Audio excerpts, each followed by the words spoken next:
रही है बड़ी खबर हमारे वन इंडिया कड़क न्यूज़ के सहयोगी आदेश शर्मा जी से, फर्रुखाबाद उत्तर प्रदेश से। राजनीति में हिस्सेदारी को लेकर अखिल भारतीय मैथिल समाज संगठन की प्रेस वार्ता, चुनाव लड़ने का किया ऐलान। फर्रुखाबाद अखिल भारतीय मैथिल समाज संगठन की ओर से फर्रुखाबाद के ढीला बल तिराहे के निकट एक गेस्ट हाउस में एक महत्वपूर्ण प्रेस वार्ता का आयोजन किया गया। इस कार्यक्रम की अध्यक्षता फर्रुखाबाद जिलाध्यक्ष मुन्ना लाल शर्मा और महिला जिला अध्यक्ष अंजू देवी ने की, जबकि संचालन जिला सचिव पुष्पेंद्र शर्मा द्वारा किया गया। प्रेस वार्ता में राष्ट्रीय अध्यक्ष राज शर्मा मुख्य अतिथि के रूप में उपस्थित रहे। उनके साथ विशिष्ट अतिथि के रूप में बदायूं जिलाध्यक्ष ओमवीर शर्मा ने भी भाग लिया। राज शर्मा ने पत्रकारों को संबोधित करते हुए कहा कि यह प्रेस वार्ता संगठन की राजनीतिक हिस्सेदारी को लेकर की गई है। उन्होंने कहा, अब समय आ गया है कि मैथिल समाज को भी राजनीति में उसका वाजिब सम्मान और भागीदारी मिले। अब तक राजनीतिक दल हमारा वोट लेते रहे, परंतु हमारे समाज को उचित सम्मान नहीं देते, लेकिन इस बार ऐसा नहीं होगा। उन्होंने ये भी घोषणा की कि यदि आने वाले समय में राजनीतिक दल संगठन को प्रतिनिधित्व नहीं देते तो अखिल भारतीय मैथिल समाज संगठन 2026 के पंचायत चुनाव और 2027 के विधानसभा चुनाव में अपने प्रत्याशी उतारेगा। इसके लिए संगठन ने पूरी तैयारी कर ली है। राष्ट्रीय अध्यक्ष ने ये भी बताया कि संगठन जल्द ही उत्तर प्रदेश के हर जिले में जुलूस निकालकर शक्ति प्रदर्शन करेगा, जिससे यह साबित किया जा सके कि मैथिल समाज संगठित है और अब अपनी राजनीतिक हिस्सेदारी के लिए पूरी तरह तैयार है। इस प्रेस वार्ता ने साफ कर दिया है कि अखिल भारतीय मैथिल समाज अब केवल सामाजिक स्तर पर नहीं बल्कि राजनीतिक मंच पर भी अपनी उपस्थिति दर्ज कराने जा रहा है। पहले आप अपना इंट्रोडक्शन दे दीजिएगा। अखिल भारतीय मैथिल समाज संगठन से मैं मेंबर राष्ट्रीय अध्यक्ष राज शर्मा।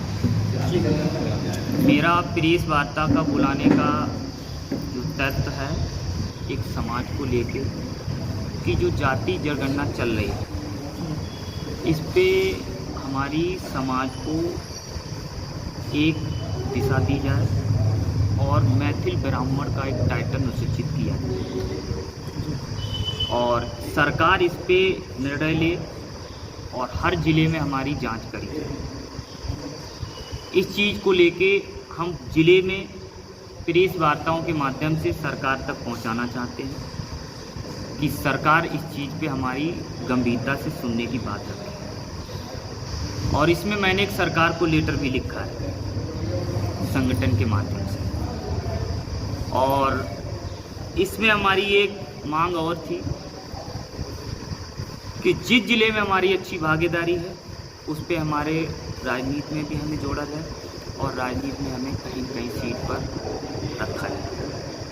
अगर सरकार इस पे निर्णय नहीं लेती तो हम लोग अपने संगठन के माध्यम से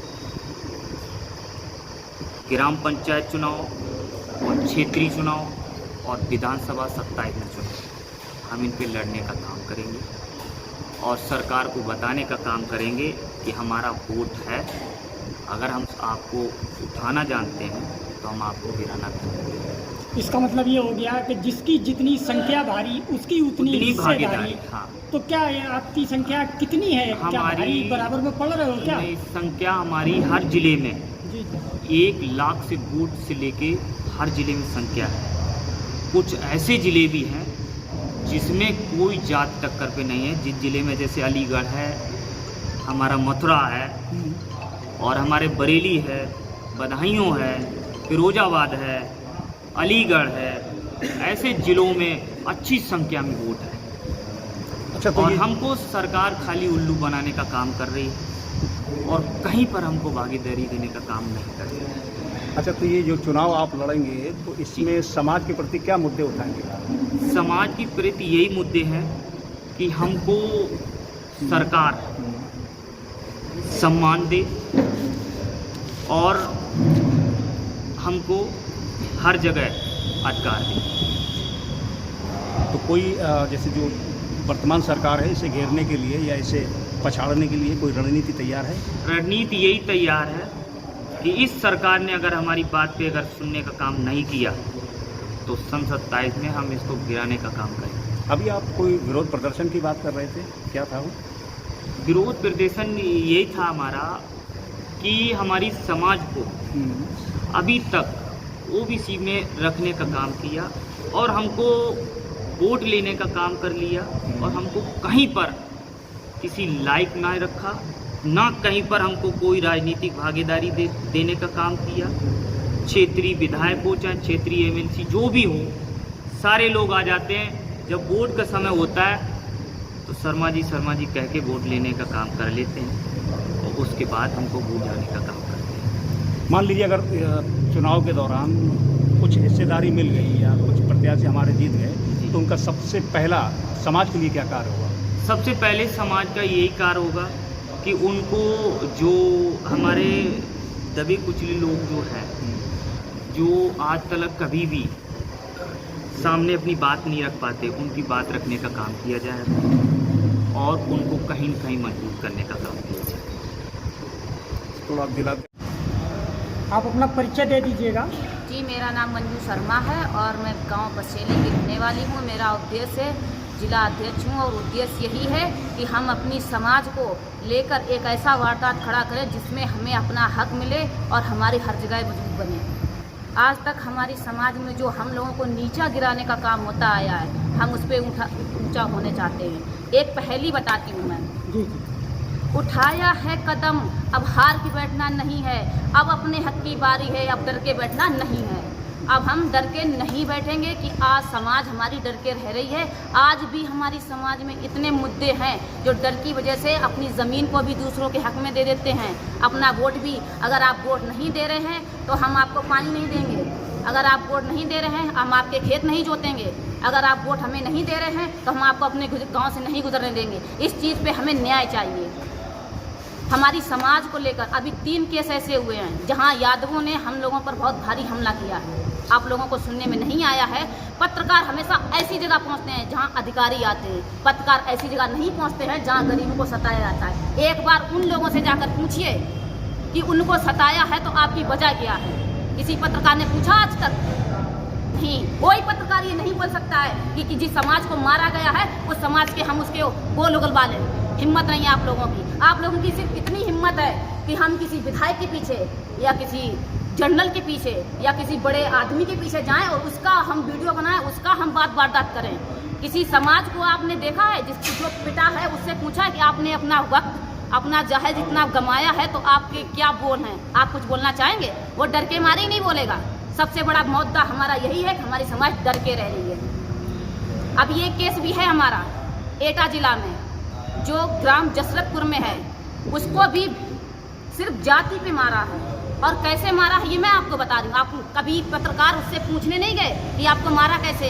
पहले उसको गाड़ी में बंद करके मारा, क्योंकि वो रात्रि का अकेला व्यक्ति था। पहले उसको गाड़ी में मारा, फिर उसी गाड़ी से उसको नीचे डाला, फिर वही गाड़ी उसका ऊपर चढ़ाई। पर उन लोगों को सरकार ने छोड़ दिया और जो बंदा आज अपनी मौत से जूझ रहा है, कोई पत्रकार उसके पास नहीं गया है। क्या मैं जानना चाहूँगी कि इस बात को आप लोग अखबार में छापना चाहेंगे? ये जानकारी आपको कैसे मिली जो इतनी गहराई से जानकारी दे रही है? जानकारी वो मेरा बंदा है, मेरा बुआ का लड़का है। पत्रकार है? पत्रकार नहीं। अगर पत्रकार नहीं है तो क्या वो समाज का बंदा नहीं है? कहने का मतलब आप उतनी देर से जो आप वारदात करें, मैं जवाब दूंगी आपके बात का। मैं आपकी हर सवाल का, हर चीज़ का जवाब दूंगी। समाज को लेकर हमने इसलिए मुद्दा उठाया है कि जो हमारी समाज को गिराया जा रहा है उसको उठाया कैसे जाए। इस पे आप बात करेंगे? नहीं करेंगे। क्यों करेंगे? नहीं करेंगे आप इस चीज़ की बात नहीं। देखिए, जब तक हमारा समाज दूसरों से डर के रहेगा अभी अब आप समझो, जैसे हम हैं, किसी ने हम पर हवाई आदि हमला कर दिया, हमारा समाज डर के बैठ गया कि अरे वो बाहर के आदमी आ गए, हमें भी मारेंगे। इतनी हिम्मत नहीं है बिरादरी में कि वो ये कहकर खड़े हो जाएं कि अगर हम आप घुसोगे तो हम आपको अंदर नहीं आने देंगे। इस चीज़ पे आप वारदात समझिए। चलिए, फर्रुखाबाद की समस्याओं पे आप बात करिए, आगे चल के क्या फर्रुखाबाद की करने वाले समस्या वही बात हम आपसे फिर कह रहे हैं। फर्रुखाबाद की भी यही समस्या है। हमारा वोट लेने के बाद अब आप समझिए, जिसके पास खेती 100 बीघा है उसको किसान निधि आ रही है, जिसके पास खेती 2 बीघा है उसकी किसान निधि नहीं आ रही है। इस पे आप क्या कहेंगे? तो आपने कंप्लेंट की नहीं? हाँ, इस कंप्लेंट को ही फाड़ दिया जाता है। तो आपने? हाँ, हमने कंप्लेंट अभी तक ब्लॉक में की थी मैडम। अभी तक हमने, जब राष्ट्रीय अध्यक्ष ने बैरिकेड वार्ता बुलाई तब हम लोग आके बात कर रहे हैं, आपने जिलाध्यक्ष होते हुए मीडिया को बुलाया, अपनी व्यथा बताई। जब मीडिया हम लोगों को ऊपर एक एलिगेटर लगा दिया आपने। जब हमने, आप जो कह रहे हैं आप सुनिए हमारी बात, जब सभा भवन में मीटिंग का उद्योग रखा गया, हमने वहाँ पर अपना विषय रखा, पर उस बात को अखबार वालों ने भी नहीं छापा। अब आप बताइए कहाँ पर रखा था? कब? सभा भवन में था, अभी पिछले मई में था। कहाँ पर? सभा भवन नव भारत में सभा भवन में थी मीटिंग, उस पर भी हमने इस चीज़ पे चर्चा की, मगर उस पत्रकार ने हमारा नहीं छापा। तो तुमने पत्रकार हम जैसे कहाँ बुलाया तुम्हें? जब हमारे एक अध्यक्ष जी ने बुलाए थे तो हम किसको बुलाते? जब वो इस चीज़ का सिस्टम वो रख रहे हैं तो हम आपको कहाँ से बुलाते? जिले की कमान आपके हाथ में, आप ग्रुप बनाइए, पत्रकारों को बुलाइए, देखिए। नहीं, कमान हमारे हाथ में है, ये बात आपकी सही है, लेकिन आपका आना ये आपके हाथ में है। तो अभी तक हम आपसे उपस्थित जब हम आपसे देश दुनिया की खबरों के लिए जुड़े रहिए वन इंडिया कड़क न्यूज के साथ। धन्यवाद।